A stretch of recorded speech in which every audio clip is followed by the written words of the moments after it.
안녕하세요. 저는 두 번의 결혼 실패를 겪은 40대 초중반의 남자입니다. 지금은 그냥 결혼에 대한 마음을 내려놓은 채 편안한 싱글 라이프를 즐기고 있죠. 지금의 이 안정적인 생활을 찾기 전 제 인생을 뒤흔들어 놓은 큰 사건이 있었는데요. 혹시라도 다른 사람들은 저 같은 피해를 당하지 않았으면 하는 마음에 이렇게 사연을 보내봅니다. 저희 아버지는 매우 남성적이고 권위적인 분이셨어요. 남자애가 울면 고추 떨어진다, 사내 자식 옷이 분홍색이 뭐냐 등등 이런 틀에 박힌 말씀을 많이 하셨죠. 용수 너 이번 시험에서 전교등수 10등이나 떨어졌더구나. 죄송해요 아버지. 한다곤 했는데 이번 시험이 너무 어렵게 나와서. 시험이 너한테만 어려워? 다른 애들은 너보다 더 열심히 했으니까 10명이나 널 제친 거 아니야.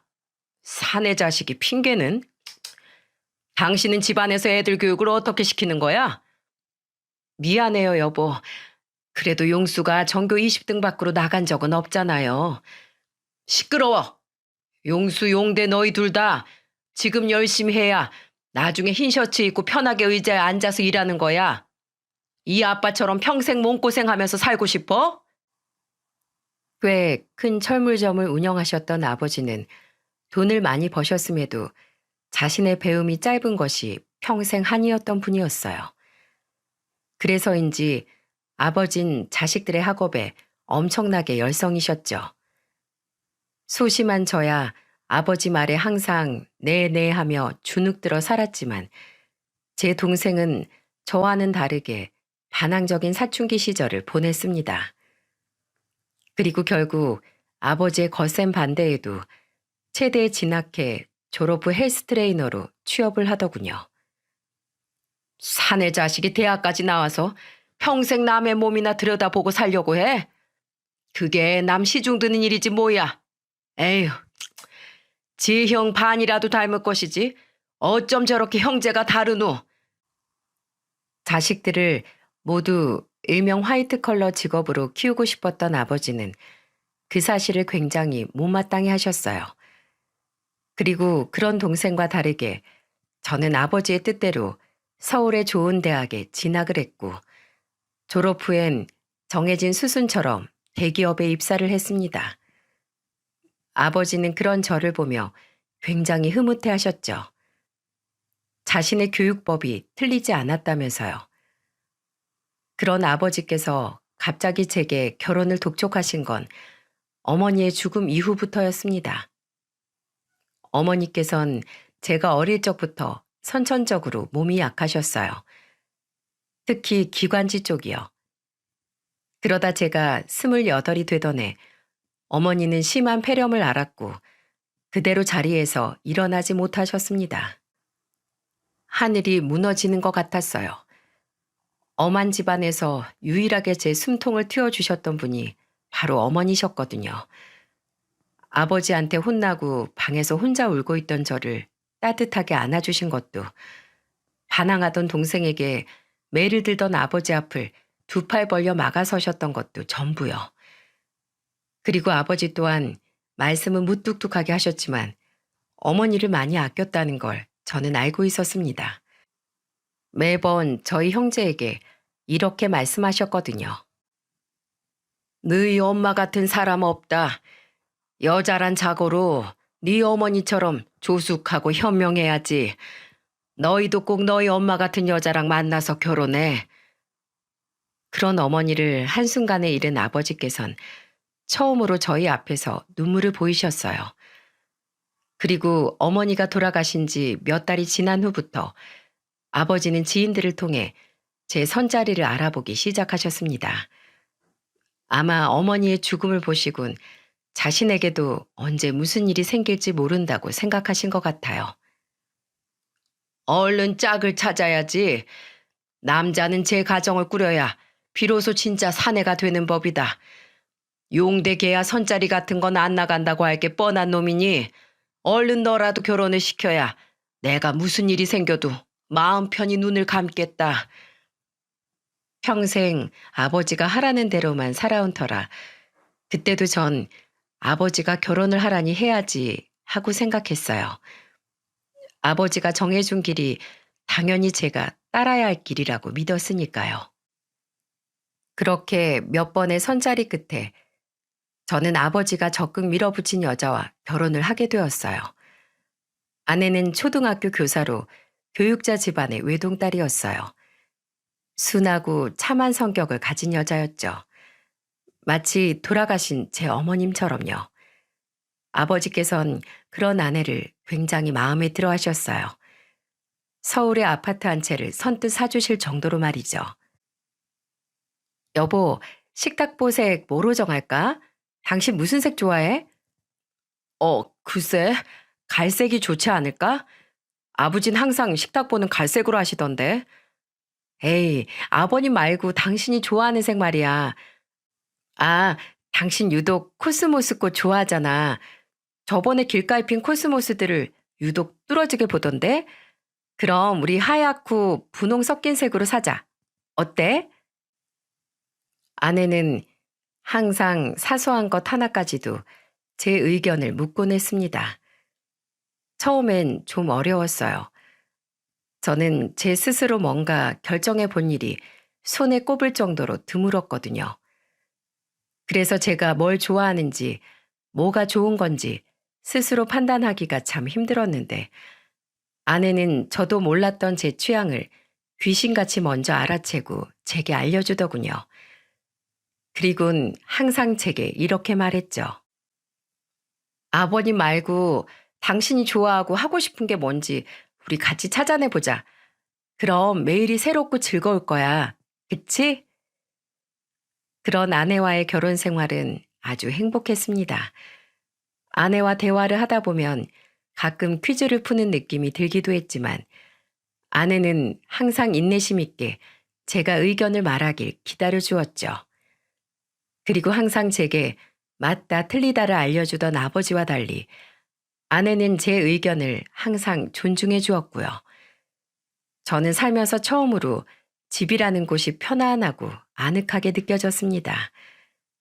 하지만 행복한 시간은 그리 오래 가지 못했어요. 결혼한 지 2년이 됐을 무렵 야근 후 한창 퇴근 준비를 하고 있을 때였죠. 저는 병원에서 갑작스러운 연락을 받게 되었어요. 김미양 씨 보호자 되시죠? 지금 김미양 씨 응급수술 들어갔으니 빨리 병원으로 와주셔야겠어요. 마른 하늘의 날벼락 같은 소식이었습니다. 저는 황급히 병원으로 달려갔고 장인 장모님께선 이미 수술실 앞에서 초조하게 기다리고 계시더군요. 어떻게 된 거예요, 장인어른? 네? 장인어른은 교통사고였다며 말씀하시며 우셨습니다. 횡단보도를 건너던 아내를 보지 못하고 우회전을 하던 오토바이가 아내를 치어버린 거죠. 그것도 속도를 줄이지 않았던 채로 말이에요. 저는 수술실 앞에서 간절한 마음으로 끊임없이 제 자신에게 주문을 걸었어요. 괜찮을 거야. 일주일 뒤면 수술도 잘 되고 경과도 좋아서 아내 손잡고 퇴원할 수 있을 거야. 아무 일 없어. 지나가는 일일 뿐이야. 괜찮아. 하지만 그런 저의 간절한 바람과는 다르게 아내는 끝내 수술실에서 살아나오지 못했습니다. 이미 구급차에 실려왔을 때부터 출혈이 너무 많았다고 하더라고요. 아이고, 미양아. 이 엄마를 두고 어찌 너 먼저 떠나가니? 장인 장모님의 오열 속에서도 아버지와 남동생이 뒤늦게 달려왔을 때도 저는 그저 눈물을 흘리며 멍하니 아내의 영정사진만 바라보고 있었어요. 믿기지가 않았거든요. 어머니에 이어 아내까지 왜 갑자기 내 곁을 떠나가게 된 건지, 왜 내게 이런 일이 자꾸만 생기는 건지 정말이지 알 수가 없었어요. 그리고 저의 방황은 아내 장례식이 끝난 후에도 계속됐습니다. 길을 잃은 것 같았어요. 아내가 사라진 집에서 저 혼자 어떻게 살아야 할지 도통 모르겠더군요. 이후 회사에 휴가를 내고 집에서 하루 종일 잘 먹지도 자지도 못하며 며칠을 보내고 있는데 누군가 저희 집 초인종을 눌렀습니다. 계속해서 울리는 초인종 소리에 저는 마지못해 침대에서 일어나 현관문을 열었죠. 그리고 집에 찾아온 건 제가 미처 생각지도 못했던 사람이었어요. 너 이러고 있을 줄 알았다. 바로 한 손에 종이 가방을 든 저희 아버지였습니다. 아버지는 저를 밀치곤 집 안으로 들어오시더군요. 저는 멍하니 서서 그런 아버지를 바라보았고요. 아버지는 냉장고를 열어보고 집안도 한 바퀴 둘러보시더니 혀를 끌끌 차셨어요. 에휴, 집안 꼬락서니하고는 차라리 술이라도 퍼마시면서 울기라도 할 것이지 왜 집에 술병도 하나 없어? 왜 연락도 안 받고 시체처럼 이러고 있는 거야? 냉장고에도 반찬 쉰내가 진동을 한다. 너 끼니도 제대로 안 챙겨 먹지? 그러면서 아버지는 들고 온 쇼핑백에서 플라스틱 통 2개를 꺼내셨죠. 죽 사왔으니까 먹어라. 나 가기 전에 내 눈앞에서 몇 숟가락이라도 떠라 이 말이야. 평소였으면 아버지 말에 몸이 먼저 반응했을 텐데 그땐 발바닥에 뿌리라도 내린 듯 몸이 움직이지 않더군요. 그러자 아버지는 제게 다가와 제 팔을 붙잡고 억지로 절 식탁에 앉히셨어요. 먹어 이놈아. 네 양이 따라 굶어 죽을 셈이냐? 저는 아버지가 억지로 손에 쥐어준 숟가락을 빤히 쳐다보다 아버지에게 생전 처음 말대꾸를 했어요. 그러면 안 돼요? 뭐야? 그냥 미양이 따라가면 안 되냐고요. 아버지는 제 말에 표정이 일그러지더니 이내 2눈을 질끈 감으시곤 고개를 푹 숙이시더군요. 이놈아, 그게 지금 이 애비 앞에서 할 말이냐? 자식이 부모 앞에서 죽겠다는 말을 어떻게 한단 말이야? 그리고 아버지는 바닥으로 눈물을 뚝뚝 떨구셨어요. 어머니의 죽음 이후 첫 번째로 보는 아버지의 눈물이었죠. 아버지의 눈물을 보자 그제야 저도 눈가가 뜨거워지기 시작했어요. 그럼 어떡해요? 아버지 말씀대로 좋은 대학에 갔고 대기업에 들어갔어요. 그리고 원하시는 여자랑 결혼도 하라게 했는데 그 아내가 죽어버렸잖아요. 이 다음엔 어떻게 해야 해요? 전 도무지 모르겠어요. 남들처럼 아이 낳고 그 아이를 잘 키우고 그렇게 살아가는 게 옳은 일이라고 아버지가 말씀하셨잖아요. 이제 전 뭘 해야 하죠? 네? 제발 가르쳐 주세요, 아버지. 그 사람 없이 전 이제 어떻게 살아야 해요? 그리고 결국 전 아내의 죽음 이후 처음으로 어린애처럼 엉엉 울음을 터뜨렸습니다. 아내가 보고 싶었어요. 이럴 땐 어떻게 해야 하는지 도무지 답을 모르겠는 저에게 아내가 답을 알려주길 바랬죠. 아버지, 제가 미양이 없이 어떻게 살아요? 저 너무 무서워요. 아버지, 어머니 없이 어떻게 사셨어요? 네? 아버지는 그런 제 어깨를 감싸 안으며 하염없이 눈물을 흘리시더군요. 제 어깨가 축축하게 젖을 정도로 말이에요. 집으로 들어와라 이놈아. 이 집 내놓고 나랑 같이 살자. 이 애비가 도와주마. 그렇게 전 집을 팔고 다시 본가로 들어갔습니다. 그리고 아내의 짐을 처가로 보내며 처가댁에도 이사 소식을 알렸죠. 그리고 그런 저에게 장인 장모님께선 마지막 인사를 하셨어요. 박서방, 자네가 우리 사위여서 우리가 얼마나 기뻤는지 모르네. 아닙니다, 장인어른. 제가 끝까지 미양을 지키지 못해 정말 죄송합니다. 자네 탓이 아니니 죄송할 거 하나 없어. 그러니 박서방, 이제 여기 오지 말게. 우리야 부모니까 어쩔 수 없이 평생 딸을 품고 살아가야 한다지만 젊은 자네는 살아야지. 우리 미양이 가슴에 묻게. 그리고 언젠가 자네 마음속에 상처가 좀 나아지면 좋은 사람 만나서 새 출발하도록 하게. 우리 그렇게 서로 모른 채 살아가기로 하세나. 미양이 목까지 행복하게 살아야 해. 알았지? 고마웠네, 박서방. 장인어른의 말씀에 무릎을 꿇고 얼마나 울었는지 모릅니다. 장인 장모님 또한 제 손을 잡고 하염없이 눈물을 흘리셨죠. 그렇게 처가와 전 이별을 하게 되었습니다. 그리고 시간은 속절없이 흘러갔어요. 동생은 자신과 같이 일하던 동료와 결혼을 해 분가를 했습니다.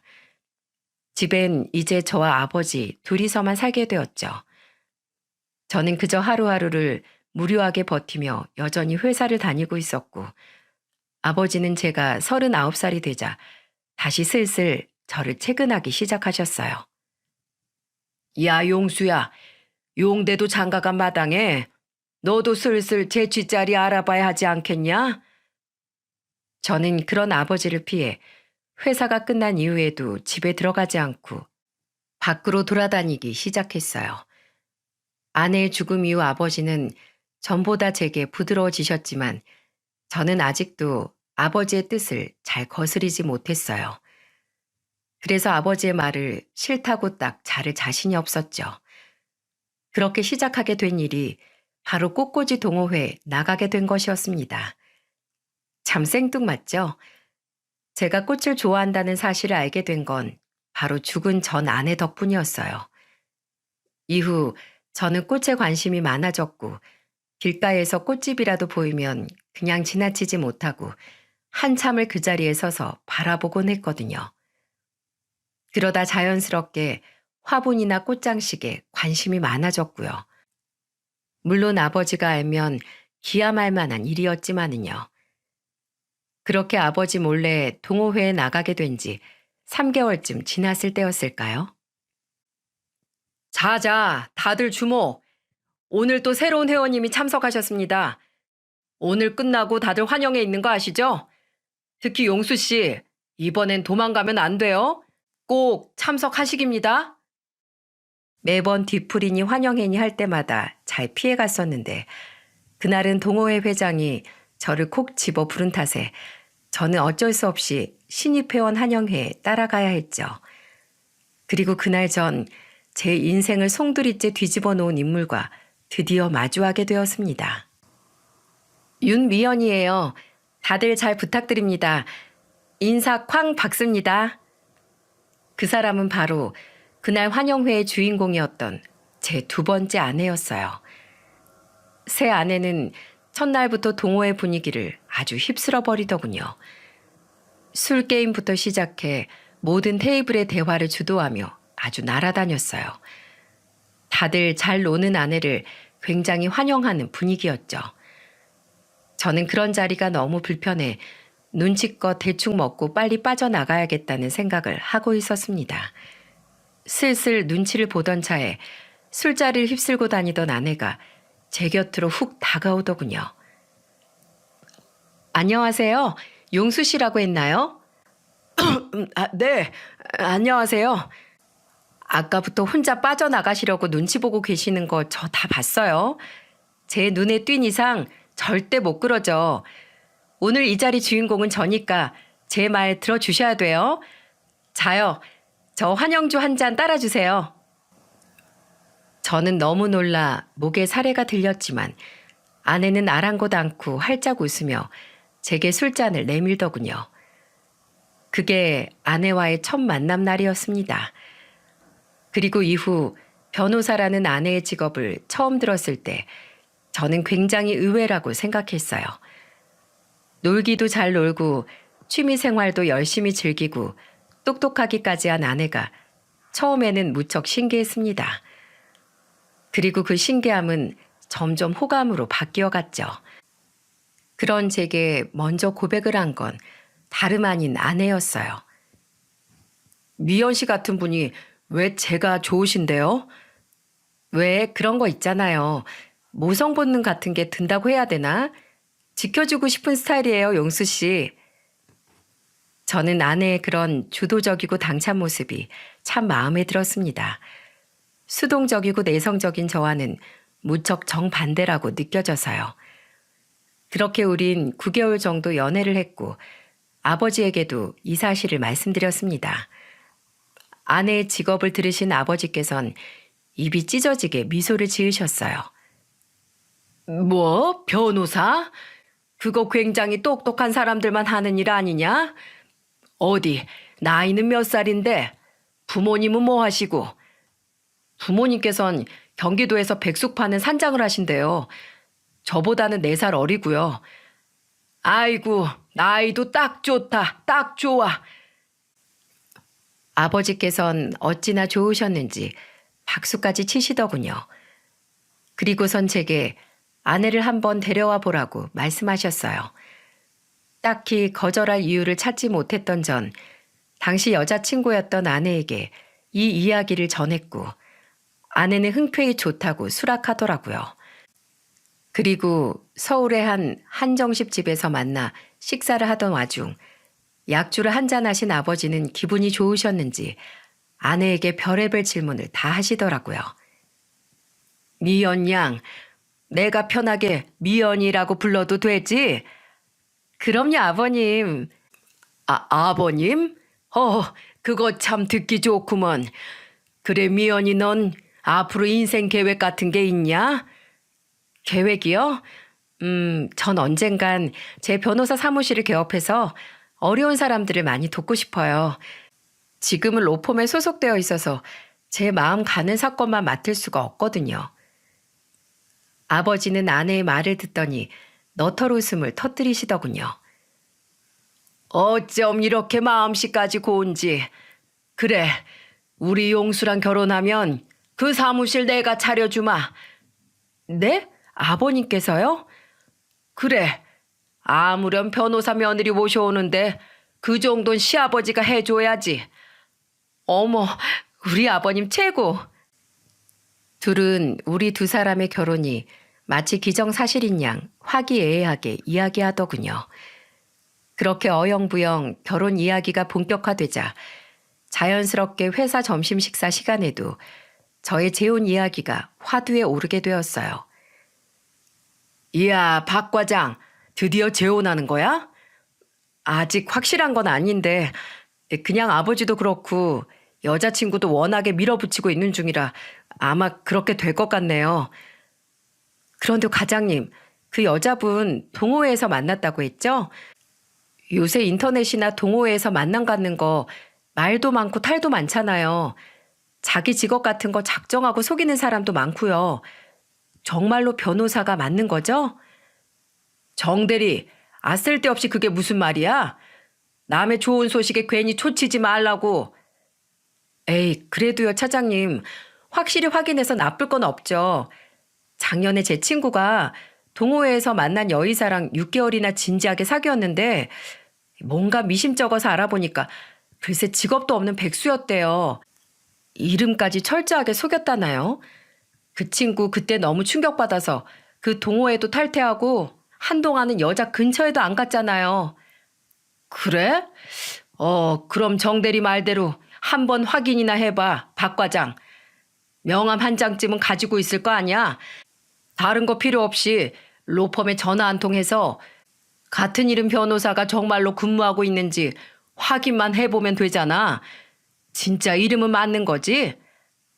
네, 같이 여행 갔을 때 여권에서 봤어요. 영 내키진 않았지만 하도 주변에서 확인해 보라는 직장 동료들의 최근에 저는 한숨을 쉬며 명함을 꺼내 들었습니다. 변호사 명함엔 윤미현이란 이름과 법무법인 회사 이름이 새겨져 있었어요. 저는 명함에 적힌 대표 번호로 전화를 걸었죠. 혹시 몰라 정대리 휴대폰으로요. 거기 혹시 윤미현이라는 변호사님 계신가요? 윤미현 변호사님요? 지금 회의 들어가셨는데 무슨 일이신가요? 아닙니다. 그럼 제가 나중에 직접 찾아뵙죠. 감사합니다. 스피커폰으로 통화를 마친 저는 이제 됐냐는 듯 직장 동료들을 향해 어깨를 으쓱해 보였어요. 그들은 머쓱하게 웃어 보이더군요. 죄송해요, 과장님. 전 그냥 제 친구 생각이 나서. 괜찮아. 확인했으니 그걸로 됐어. 밥이나 마저 먹자고. 그렇게 아내와 저는 만난 지 딱 1년 되던 날 결혼을 하게 되었습니다. 아내 또한 20대 중반에 철없을 적 무턱대고 결혼했다가 성격 차이로 한번 이혼을 했었다고 하더라고요. 둘 다 재취하는 처지인지라 우린 양가 가족들만 모시고 조촐하게 결혼식을 치렀죠. 새 처가댁 식구들은 다행히도 저를 무척 환대해 주었습니다. 새 장모님을 제외하고 말이죠. 항상 싱글벙글인 장인어른과 처남과는 다르게 장모님은 매번 뭔가 불편한 사람처럼 제 눈을 마주치려고 하지 않으셨어요. 저는 제가 마음에 안 드시나 싶어 내심 마음이 안 좋았지만 워낙에 소심한 성격을 가진지라 차마 직접 장모님께 이유를 여쭤보지 못했죠. 장모님께선 내가 마음에 안 드시나 봐. 에이, 아니야. 우리 엄마가 원체 낯을 심하게 가려서 그래. 시간이 해결해 줄 거니까 신경 쓰지 마세요, 남편님. 아내는 제게 신경 쓰지 말라며 웃었죠. 쓸데없는 걱정이라면서요. 그래도 어떻게든 장모님께 잘 보이고 싶었던 저는 결혼한 지 2달쯤 지났을 시점에 회사 동료들을 데리고 장인 장모님께서 운영하시는 백숙가게에 방문하기로 결심을 했습니다. 아내 말처럼 장모님께서 낯을 가리는 거라면 제가 더 얼굴을 자주 비춰야겠다고 생각했거든요. 겸사겸사 매출도 올려드리고요. 그렇게 어느 주말 저는 차장님을 포함한 회사 동료 3명과 등산을 마치고 처갓집에서 운영하는 백숙가게로 향하게 되었어요. 아이고, 우리 귀한 사위 왔어? 이분들은 누구신가? 친구들인가? 안녕하세요, 장인어른. 회사분들이랑 등산하고 장인어른과 장모님도 뵐 겸 식사하러 왔습니다. 아유, 우리 사위 직장분들이시구먼. 어서들 와요. 이거 아주 큰 놈으로 대접해야겠는데. 굉장히 저를 반겨주신 장인어른과 다르게 장모님께선 주방에서 소리를 들으시고 잠시 고개를 내미셨다가 이내 다시 모습을 감추셨어요. 씁쓸했지만 그래도 이제 첫 걸음을 뗀 거라며 저는 스스로를 위안하군 자리로 가서 앉았죠. 그리고 백숙이 나온 지 얼마 안 되어 집안일 때문에 등산 참여를 못한 정대리가 뒤늦게 가게로 들어오더군요. 정대리, 여기야 여기. 그런데 자리에 앉은 정대리의 표정이 조금 이상했어요. 평소였으면 젓가락부터 들었을 사람이 무슨 일인지 음식 먹을 생각은 하지도 않고 연신 주위를 두리번거리더군요. 저는 의아해하며 정대리에게 물었죠. 정대리 왜 그래? 누구 찾아? 과장님 장인 되시는 분이 계산대에 계신 저분이에요? 여기 사장님이요? 그런데 왜? 정대리는 고개를 갸우뚱하더니 이내 목소리를 잔뜩 낮추곤 제게 넌지시 이렇게 말하는 겁니다. 과장님, 뭔가 좀 이상한 것 같아요. 뭐가 이상해? 잠시 망설이던 정대리는 자신이 가게로 들어오기 전 가게 앞 흡연장에서 들은 이야기라며 제게 뭔가를 이야기해 주더군요. 그런데 그 이야기라는 게 정말 정대리 말대로 이상했어요. 그냥 넘어가기엔 너무도 찝찝한 내용이었죠. 그게 말이죠. 내용인즉 이랬습니다. 이 식당 직원 같은 동남아 사람들이 흡연을 하면서 이야기를 하고 있었다더군요. 그런데 그 대화가 도무지 이해가 가지 않는 내용이더래요. 그 2 외국인이 꽤 유창한 한국말로 저번 달에 사일합시고 온 사람은 다른 사람이었는데 그새 또 남자가 바뀐 거냐며 예전에도 또 다른 남자를 데려오더니 이 집은 사이가 도대체 몇 명이냐고 자기들끼리 수근덕대지 뭐예요? 뭐? 아니 박 과장이 결혼한 게 2달 전인데 그게 무슨 소리야? 차장님은 얼토당토 않는 표정으로 저를 쳐다보았고 저도 도통 이해가 가지 않는다는 표정을 지었죠. 지난달엔 이미 저와 결혼을 한 뒤였는데 다른 남자가 사위라고 가게에 왔다니요. 처가의 딸은 아내 한 명뿐이었는데요. 그리고 그때 정 대리가 가게 문을 열고 들어오는 외국인 2명을 손가락으로 가리켰어요. 저 사람들이에요. 그 말을 한 직원들이요. 정 대리가 자기들을 가리키자 그 2사람의 시선이 우리 테이블로 향했어요. 아까까지 홀에서 서빙을 하고 있던 외국인 직원들이더군요. 그리고 정 대리의 얼굴을 기억했는지 2사람은 무척이나 당황한 표정이었어요. 저는 직감했습니다. 뭔가 있구나. 그렇지 않고서야 정 대리 얼굴을 보자마자 그 사람들이 당황할 일이 대체 뭐가 있겠어요? 저는 떨리는 마음을 애써 부여잡고 그 2사람에게 다가갔습니다. 저기요, 아까 제 회사 동료가 이상한 얘기를 들었다는데 무슨 얘기인지 저한테 설명 좀 해주시겠어요? 제가 2달 전에 이 집 딸이랑 결혼한 유일한 사위인데 다른 남자가 지난달에 사위라고 왔었다고요? 왜 그래 박서방? 무슨 일이야? 제 질문에 2사람이 아무 말 못하고 쩔쩔매는 동안 계산대에 있던 장인어른이 우리에게 다가오더군요. 저는 정 대리에게 들었던 이야기를 토시 하나 빼놓지 않고 말했고 그 말을 들은 장인어른은 얼굴이 시뻘개지더니 이내 2사람에게 호통을 치기 시작하더라고요. 야, 니들 하라는 일은 안 하고 가서 담배나 피고 앉았어? 외국인 놈들 갈 곳 없어 보여서 취직시켜줬더니만 어디서 엄한 남의 인생 망치려고 헛소리들이야. 너네 누구한테 사주라도 받았냐? 어? 어디 콩밥 한번 먹어볼래? 도리어 직원들에게 큰 소리치는 장인어른의 태도가 어딘가 이상하더라고요. 장인어른은 마치 그들을 입막음이라도 하려는 것처럼 대꾸할 틈도 주지 않고 계속해서 쏘아붙였죠. 그리고 전 보고야 말았습니다.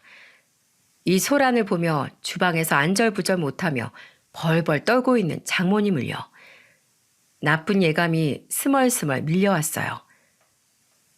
장인어른, 지금 이 사람들이 하는 말이 전부 지어낸 얘기라는 말씀이세요? 박서방, 그걸 말이라고 하나? 우리 딸은 예전에 이혼한 이후론 남자라곤 자네밖에 모르고 살았어. 평생 제대로 놀 줄도 모르고 살아온 우리 딸이 연애할 시간이 어디 있겠나. 게다가 떡하니 사위인 자네가 있는데 누가 또 우리 집 사위랍시고 여기로 오겠어? 말이 안 되질 않나? 미연이가 제대로 놀 줄을 모른다고요? 들을수록 장인어른의 말에 신뢰가 가지 않더군요. 저는 우선 오늘은 이만 가봐야겠다는 말을 남긴 채 회사 동료들과 함께 가게를 빠져나왔습니다. 장인어른이 가게 밖까지 따라 나와 저를 불렀지만 저는 돌아가지 않았어요. 이미 제 안은 의심으로 가득 차 있었거든요. 회사 동료들은 돌아오는 차 안에서 내내 제 눈치를 보더군요. 그리고 떨리는 마음을 진정시키지 못하는 저를 보던 정 대리는 어딘가에 연락을 하더니 제게 연락처를 하나 전송해 주더라고요. 이게 뭐야? 저번에 말씀드린 제 친구 있잖아요. 그 의사라고 사기친 여자 만났던 애요. 걔가 그 여자 뒷조사할 때 연락했던 흥신소인데 한번 연락해 보세요. 흥신소라니, 살면서 제가 그런 곳에 연락할 일이 있을 거라곤 상상도 못했습니다. 저는 고맙다는 말도 못하고 그저 고개를 끄덕이며 차에서 내렸어요. 그리고 정 대리가 알려준 번호로 전화를 걸어 아내에 대한 뒷조사를 의뢰했죠. 이후 회사에 며칠간의 휴가를 신청했고 다행히 차장님께서 회사에 잘 말해주어 별다른 문제 없이 연차는 승인이 되었습니다. 그렇게 흥신소의 연락을 기다리는 동안 저는 아내와 처갓집에서 오는 연락을 모두 무시한 채 모텔에서 지냈어요. 아버지께는 미리 연락을 드려 사정이 있으니 처가와 아내의 연락을 모두 받지 말아달라고 부탁을 해놨고요. 나중에 전부 말씀드리겠다고요. 아버지께선 처음 듣는 제 목소리에 심각성을 느끼셨는지 알았다고 대답하셨고요. 3일 뒤 흥신소 직원이 자료들을 제게 건네주며 이렇게 말하더군요. 이야, 보통 여자가 아니던데요. 된통 잘못 걸리셨어요, 선생님. 자료들을 열어본 저는 그만 그 자리에 주저앉고 말았어요. 아내는 이름을 제외하곤 전부 거짓 투성이었어요. 그 여자는 이미 남편이 있는 몸이더군요. 어쩐지 자꾸만 핑계를 대며 혼인신고를 미루더라고요. 할 수가 없었겠죠. 게다가 변호사라는 직업 또한 전부 가짜였어요. 자신과 이름이 같은 변호사를 찾아내 명함까지 위조해 본인인 척 사칭을 했던 겁니다. 선생님 큰일 날 뻔하셨네. 이 여자 선생님한테 작정하고 공사 치려고 달라붙은 거네요. 가족들까지 전부 작당해서 말이에요. 이 사람 아시죠? 게다가 더 충격적인 건 그 여자의 원래 정체와 흥신소 직원이 보여준 사진 속 사람이었어요. 이 사람이 왜 여기서 나와요? 이 사람이 이 여자 남편이에요. 이 둘이 작정을 하고 선생님한테 사기친 거라고요. 네? 저는 너무 놀라 뒤로 넘어갈 뻔했어요. 사진 속 사람은 바로 저와 그 여자가 속해 있던 동호회 회장이었던 겁니다. 그리고 그 남자와 아내, 그러니까 그 여자는 둘 다 화류계에 속해 있는 사람들이었어요. 소위 유흥업소 선수들이었던 거죠. 전말은 이랬습니다. 두 사람은 진즉에 결혼한 사이였어요. 그리고 돈을 뜯어먹을 속된 말로 공사칠 여자를 더 많이 찾기 위해 남자는 여자가 많은 꽃꽂이 동호회를 직접 만든 거죠. 거기서 집에 돈 좀 있고 호구 같아 보인 저를 발견한 동호회 회장이 아내인 그 여자와 작당하고 제게 사기를 친 겁니다. 서로 모르는 사람인 척하며 아주 계획적으로 제게 접근을 했던 거예요. 보통 이런 사기칠 때 가족은 돈 주고 가짜 가족을 고용하는데 이 집안은 아주 싹수가 글러먹었네요. 다 친부모고 친남매예요. 최고 악질이라는 가족 사기단한테 걸리셨네요, 선생님. 지금이라도 아신 게 천만 다행이에요. 예상보다도 더 충격적인 진실에 다리가 후들거렸어요. 그렇게 흥신소 직원과 헤어진 후 어디로 가야 할지 도통 모르겠더군요. 이걸 들고 집으로 가 아내에게 따져 물어야 하는지 아니면 변호사 사무실을 먼저 찾아가야 하는지요. 길바닥에서 우왕좌왕 하던 전 결국 자리에 주저앉았습니다. 그리고 저는 길 한복판에서 엉엉 울음을 터뜨리고 말았어요. 사람들이 절 어떻게 보든 말든 신경 쓰지 않고 말이죠. 그렇게 한참을 울고 나자 속이 좀 후련해지더군요. 오히려 머릿속이 맑아지는 기분이었어요. 그리고 그때 죽은 전 아내의 말이 떠올랐습니다. 당신이 어떻게 하고 싶은지 스스로 생각해 보라는 그 말이요. 저는 그 길로 택시를 잡아 타고 집으로 향했습니다. 문을 열고 들어가자 애타게 저를 기다렸는지 그 여자가 저를 부르며 현관으로 달려오더군요. 여보, 도대체 연락도 안 받고 어디 있었어? 걱정돼서 미치는 줄 알았잖아. 아빠한테 다 들었어. 당신 혹시 그 외국인 노동자들이 한 헛소리들 믿어서 그동안 집에 안 들어온 거야? 나 의심해서? 그런 거면 나 정말 서운해. 저는 그 여자의 말에 픽 하고 웃었어요. 진실을 알고 나니 그 여자의 행동이 기가 찼거든요. 저를 얼마나 우습게 봤으면 꼬리를 잡힌 후에도 이렇게 당당하게 거짓말일까 싶었죠. 저는 아무 말 없이 흥신소 직원에게 받은 자료들을 그 여자에게 던졌습니다. 나 다 알고 왔어. 연기 그만해. 소름 끼치니까. 그 여자는 긴장된 얼굴로 서류 봉투를 열어보더군요. 자료들을 훑어보던 그 여자의 표정이 점점 굳어졌습니다. 저는 그 여자가 제게 무릎을 꿇고 싹싹 빌거나 아니면 뭐라도 변명이라도 할 줄 알았어요. 하지만 그 여자의 반응은 제 예상을 보란 듯이 뒤엎더군요. 여자는 제게 픽하고 비웃음을 날렸습니다. 그리곤 글쎄 제게 뭐라고 말했는지 아세요? 아우, 재수없게 걸렸네. 등신 천치 같은 게 이번에 웬일로 빨리 움직였대? 뭐? 아씨, 조금만 더 있었으면 그 노인네 돈 꿀꺽하는 건데. 그래, 나 술집년이다. 그래서 뭐 어쩌라고? 내가 너한테 뭐 피해라도 줬어? 공사는 치지도 못했구만.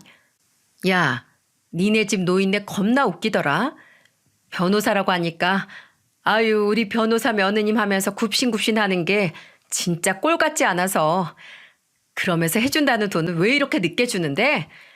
거의 1년을 투자했는데 돈은 받지도 못하고 이게 뭐야? 짜증나게. 그러더니 그 여자는 혹시 몰라 미리 짐을 싸뒀는지 커다란 가방을 들고 집을 휙 나가버리더군요. 어이가 없었어요. 여태까지 저 여자의 실체도 모르고 살 부비고 살았다고 생각하니 온몸에 소름이 다 돋더군요. 저는 그 길로 진짜 변호사를 선임해 그 여자를 사기죄로 고소했습니다. 그 여자와의 대화를 전부 녹음했었거든요. 그리고 그 남편과 가족들 또한 사기 방조죄로 함께 고소했어요. 거기에 그치지 않고 저는 그 여자에게 정신적 손해배상까지 청구했죠. 그러자 소장을 받은 그 여자는 그제야 자기도 나름 변호사에게 알아보고 자기가 굉장히 불리하다는 걸 깨달았는지 제게 전화를 걸어 사정사정을 하더군요. 여보, 내가 잘못했어. 나 한 번만 선처해주면 안 될까? 우리 좋았던 순간들을 한번 생각해봐. 나 사실 당신 정말로 사랑했어. 지금 남편이 무서워서 아닌 척 했을 뿐이지. 정말로 사랑한 건 당신이야. 제발 내 말 좀 믿어줘. 넌 진짜 처음부터 끝까지 거짓말이구나. 왜? 나한테 뜯어간 돈이 없으니까 처벌 안 받을 줄 알았냐? 아니면 이렇게 당했어도 가만히 있을 정도로 내가 호구 같아 보였어? 그래, 나 그런 찌질이었지. 근데 네 덕분에 정신 차렸어. 이게 다 내가 내 인생 주도 못하고 남한테 질질 끌려다니면서 어영부영 살다가 이렇게 된 거잖아. 나 이제부턴 똑 부러지게 살려고. 그 시작이 윤미연 너야. 너희 가족부터 내가 끝까지 쫓아가서 벌받게 만들려고. 그게 내 스스로 뭔가 해낸 첫 시작일 테니까. 고맙다. 등신 같던 나 편하게 해줘서. 법원에서 보자. 여보. 여보라고 부르지도 마. 내가 왜 네 여보야? 남의 눈에 피눈물 내고 넌 무사할 줄 알았어? 웃기는 소리. 합의나 선처 같은 건 꿈도 꾸지 마, 이 끔찍한 사기꾼아. 저는 그대로 전화를 끊어버렸습니다. 이후 긴 싸움이 지속되었지만 저는 당연하게도 승소했고 그 여자는 혼인 빙자의 변호사 사칭 그리고 금품을 갈취하려던 악질적인 계획 범죄 정황까지 더해져 징역형을 받았어요. 그 여자의 남편과 가족들은 벌금형을 받았고요. 그놈들도 싹 다 감옥에 쳐넣어야 하는 거 아니냐며 법원에서 아버지가 길길이 날뛰어 한바탕 소란이 일어나기도 했죠. 그리고 저는 2,500만 원의 배상금을 받게 되었습니다. 하지만 저는 돈을 받고도 전혀 기쁘지 않더군요. 상처로 얼룩진 돈이었으니까요. 저는 우선 다시 흥신소 직원에게 부탁해 제가 모든 사실을 알게 해준 발단인 외국인 직원들을 수소문했습니다. 그들은 이미 장인이라고 부르기도 싫은 그놈에게 진즉 해고를 당한 뒤더군요. 저는 그들에게 위로금 및 보상금 명목으로 각각 200만 원씩을 건네주었어요. 그들은 어차피 고향으로 돌아갈 생각이었다며 여비를 챙겨주어 고맙다고 하더군요. 그리고 곧 결혼을 앞둔 정대리에겐 냉장고를 선물해 주었어요. 정대리는 너무 과한 선물이라며 한사코 거절했지만은요. 정대리 아니었으면 나 냉장고는 고사하고 축의금 낼 돈까지 싹 다 뜯겼을걸? 고마워서 그러니까 그냥 받아도 내 마음의 빚이다 생각하고. 그리고 전 남은 돈으로 회사를 퇴직한 후 퇴직금을 약간 더해 꽃집을 차렸습니다. 물론 아버지께서는 너무 황당해 뒤로 나자빠지셨죠. 저는 그런 아버지에게 이렇게 말했고요. 아버지, 저 사실 예전부터 회사 생활이랑 잘 안 맞았어요. 어차피 그동안 돈도 많이 모았겠다. 이젠 저 하고 싶은 일 하면서 살려고요. 아이고, 아무리 그래도 그렇지. 그 좋은 회사를 그만두고 그것도 사내 놈이 꽃집을. 뭐 어때요? 남자라도 꽃 좋아하면 꽃집 좀 할 수 있는 거지. 아버지, 그거 요즘 시대에 완전 구시대적인 발상인 거 아세요? 뭐야? 구시대? 저는 아버지에게 씩 웃어 보였습니다. 변해도 너무 변한 제 모습에 아버지는 어안이 벙벙해 보이시더라고요. 입을 떡 벌린 아버지의 모습이 얼마나 웃기던지요. 에휴, 그래. 네 멋대로 해봐라. 내가 너한테 무슨 염치로 이래라 저래라 하겠냐. 내 아들 지옥 구렁텅이로 밀어넣는지도 모르고 그런 몹쓸 년한테 돈까지 갖다 바친다면서 결혼을 시키려고 한 내가. 아버지는 이 모든 전말을 알게 된 후 처음엔 불같이 화를 내시더니 이내 제게 엄청나게 미안해 하셨어요. 괜히 자기가 재혼하라고 보채서 제가 밖으로 나돌다가 그 여자를 만나게 된 거라면서요. 저는 그런 아버지에게 고개를 젓곤 이렇게 말했죠. 아니에요. 다 제가 선택한 일인데요. 예전엔 다 아버지가 시키는 대로 행동했다고 생각했는데 따져보면 사실 그렇지도 않더라고요. 아버지 말에 따른 것조차 제 선택이었던 거였죠. 게다가 덕분에 지금 이렇게 진로까지 바꾸게 되었으니 전 후회 안 해요. 그러니까 아버지도 미안해하지 마세요. 아버지는 그런 저를 물끄러미 바라보다가 언제 이렇게 컸냐며 눈물 지으시더군요. 저렇게 눈물이 많아지신 걸 보니 그 강인하던 아버지도 나이가 드신 건가 싶어 마음 한편이 아려왔습니다. 이후 제 꽃집은 친하게 지내던 회사 사람들의 열화 같은 성원에 힘입어 다행히도 꾸준한 매출을 유지할 수 있게 되었어요. 각종 화환부터 부케, 선물용 화분 등등 많은 제작 의뢰를 해주었거든요. 덕분에 SNS에도 입소문이 많이 나서 일반 손님도 많이 늘었죠. 그리고 요즘 아버지께선 정말로 나이가 드신 건지 전엔 쳐다도 안 보던 것들에 눈길이 가시는 것 같더라고요. 최근 등산에 취미를 붙이시더니 이젠 하다못해 제게 산이나 길가에 핀 꽃사진을 보내며 이렇게 묻기도 하시지 뭡니까? 아들아, 이게 무슨 꽃이냐? 네 엄마를 닮은 게 아주 곱구나. 어릴 적 아빠를 생각하면 정말 엄청난 변화였죠. 이 모습을 어머니께서 살아서 보셨다면 참 좋아하셨을 텐데요. 그럴 때마다 어머니가 참 보고 싶어지더군요. 그리고 한 명 더, 요즘 들어 제 변화를 시작하게 해준 한 사람, 전 아내가 자주 생각이 납니다. 제 동생은 죽은 형수가 형이 꽃뱀한테 당할 뻔한 걸 봤으면 혀를 찼을 거라고 말하지만 제 생각은 좀 달라요. 아내는 아마 제게 참 잘한 결정이었다고, 그리고 혼자 껍질에서 탈피하느라 참 많이 고생했겠다고 저를 다독이며 응원해 줬을 겁니다. 그런 사람이었으니까요. 저는 앞으로는 나중에 하늘로 올라가 아내를 만나게 되면 이런저런 이야기를 늘어놓을 수 있는 삶을 살아가려고 합니다. 제가 좋아하는 것들, 제가 스스로 이뤄냈던 것들에 대해서요. 그러려면 일단 이만 잠자리에 들고 내일 일찍 또 가게에 나가봐야겠죠? 하루를 또 열심히 살아내기 위해서요. 그럼 여러분들도 모두 오늘보다 내일은 더 후회 없는 삶을 살아가셨으면 좋겠습니다. 감사합니다.